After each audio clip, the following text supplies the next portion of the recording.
Welcome, Robert. We need to talk about this. This is extraordinary. The fact that our local councils, local authorities all over the country have been lashing out. Last year they spent £141 million on various sort of basically treats for migrants. So they, for example, what did they get? They got PlayStations, DJ lessons. DJ lessons? Who needs lessons to be a DJ? With migrants, apparently. Driving lessons, mobile phones, yoga and Tai Chi sessions, food hygiene courses, and if you're lucky enough to be an asylum seeker billeted in the Merseyside area, even special tours of Liverpool's Anfield Football Stadium. The Tory-run West Sussex Council, these are Tories, they gave £20,000 to Care for Calais, the charity that basically gets as many illegal migrants across from France to Britain as humanly possible. I mean, Rupert Lowe from the Reform Party has called this an utter disgrace. I mean, that's an understatement, isn't it? I mean, this is just appalling. It is. It's mud in the face, frankly, of the British public. And I mean, we can put the cost of these things to one side, although that is itself incredibly offensive. And then I think if we start thinking about the fact that, you know, British families would kill for these opportunities, walking around Anfield, that's a once-in-a-lifetime opportunity. It's the kind of thing that families would spend thousands of pounds to get their children to go and give the opportunity for them to have a look around. And then, you know, there's other examples as well, not quite in the list. You know, they're working on extensive networks to bring these asylum seekers into zoos and have a look around on zoos and have first-hand experience in zoology, and, you know, really get to know how these things work. Well, exactly, and this is the kind of stuff that's being extended in absolute largesse. It's not just the councils, though. There is a real industry now in terms of providing these asylum seekers with a life of luxury, frankly. And, you know, we've got charity after charity bending over themselves, clambering over one another to make sure that they seem to be the most virtuous. They're doing enough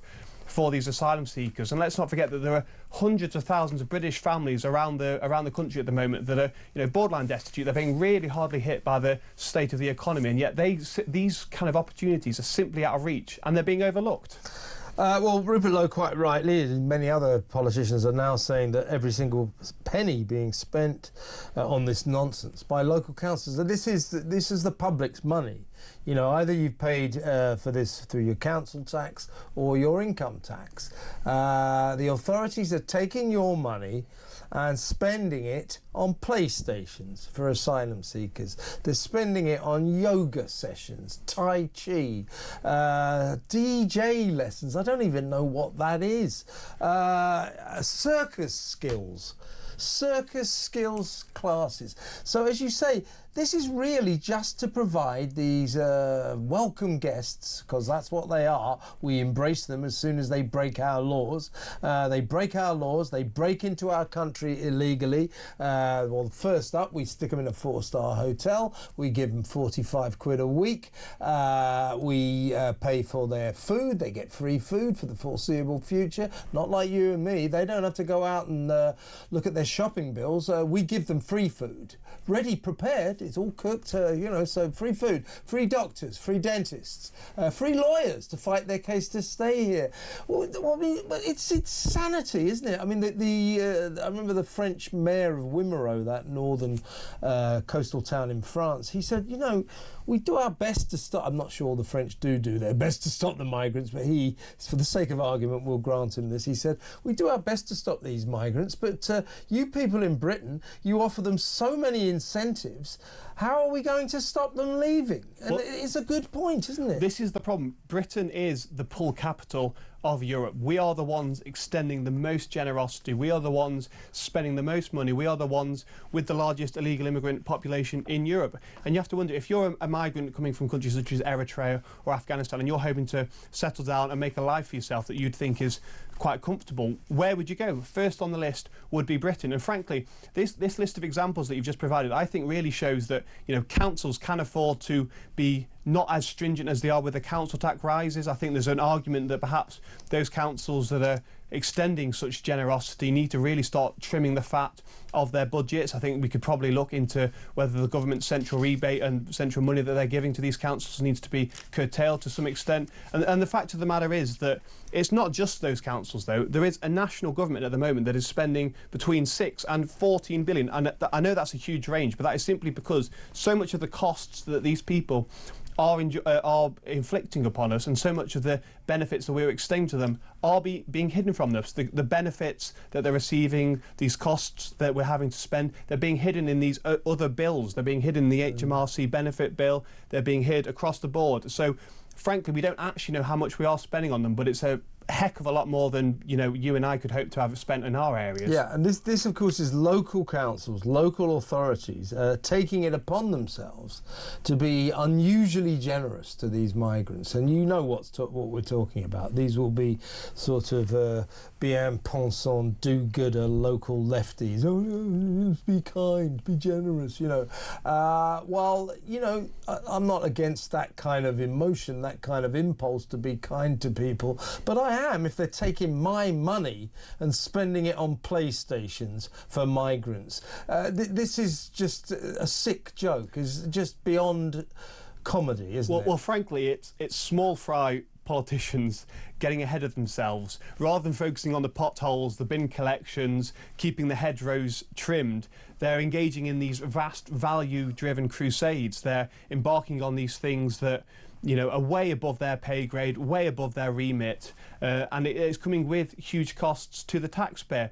And I think the problem really does come, again, to go back to it, from the central government. It's transmuted onto these councils this sense of, well, the asylum system is working on these people are vulnerable, we need to make sure that they're okay. And councils have taken it upon themselves to gold plate that instruction and to go above and beyond. They're also getting pressure, of course, from charities at a local level. If you picked any council across the UK at random, you'd be able to see all kinds of schemes that they've embarked on a local level, with churches, with charities, whether that's extending bikes, whether that's extending even more food. They're already getting free food, but they get given treats, tobacco, all this kind of stuff. So councils are really being susceptible to these messages from both ends, and they have absolutely let it run away from them. I'll just read a few of the special facilities that have been provided by various councils. Cheshire West and Chester spent £2,235 on transport to Eid prayers, while Middlesbrough paid £1,400 for a Quran reading session. Cheshire West put £116,000 into a refugee grant funding something called Charwek. That was a local race equality centre that offers training on tackling extremism and hate crime awareness. Labour-run Bradford has spent £4 million of a government grant on settling refugees in the area and paid £2,400 for a new Welcome to Bradford website to provide migrants with guidance and help for those arriving new to the city. And Sheffield Council, this is just some examples, folks. Sheffield Council, this one's a good one, they spent £27,880 last year on the Migration Matters Festival, a 9-day celebration of sanctuary, cultural identity and migration. It's like a sort of a parody, isn't it? I've had enough. How many plane tickets could we buy for that fee? These people are here, they've entered our country illegally, they're being put up at our cost. That should be enough, quite frankly. That, as far as I'm concerned, that's already far too generous. These people are now living a life of absolute rarity. Councils really have a lot to account for, and what's interesting is tomorrow we will probably see that a significant number of county councils will be cancelling the local elections in their area. We don't know how many, but we have a sense. Those councils, since 2021, the last time that people went to the ballot box, have seen a 344% increase in the number of illegal migrants that they are having to put up. The number of that's in hotels, that's in social housing, which is displacing Brits, of course. So it's no wonder, frankly, that many councillors are trying to run away from the electorate, because councils have a large part to play in this problem. They have, of course, we see occasionally a local council taking the Home Office to court or putting up a bit of a fight, but across the board, generally, they've been far too pliant in this issue, and you know, I think that is a large part of why tomorrow we will probably see that so many have said, no, electors, we don't really want you passing verdict on our track record. Yeah, I should say that all of this information is comes at us from a Freedom of Information request, a series of Freedom of Information requests by the Daily Telegraph newspaper, so we're indebted to them.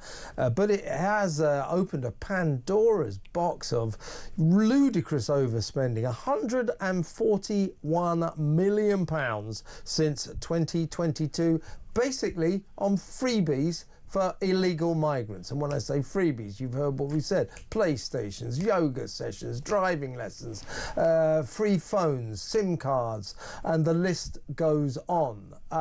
It's just crazy. We're supposed to have deterrents, right? There isn't any. There aren't any. Keir Starmer scrapped the Rwanda scheme on day one. A lot of people said, well, it just didn't work. It didn't work. How do you know? We didn't start it. He scrapped it after the British taxpayer had been charged £700 million investing in it, getting it ready. He comes in, scraps it without a second thought. We now have no deterrents, but what we do have, as this proves, not to mention what the national government gives the migrants, we just have a series of basically luxury incentives. And it's about to get a lot worse. Well, let's not forget that this week the Labour Party have scrapped plans as well that would have prevented someone entering our country illegally to claim British citizenship. Yeah. Therefore, these people coming in on the small boats, they'll be able to claim a British passport, say that they're British, and therefore enter the benefit system. They'll be able to sign on to universal credit. They'll be known then as British citizens, or as the Labour Party like to call them, Labour voters. So that's what that is all about. But it might not work out for them. That's what the Democrats think in America. Oh, we get all the Latino immigrants, they'll all vote for us. They all voted for Trump. So it doesn't necessarily work.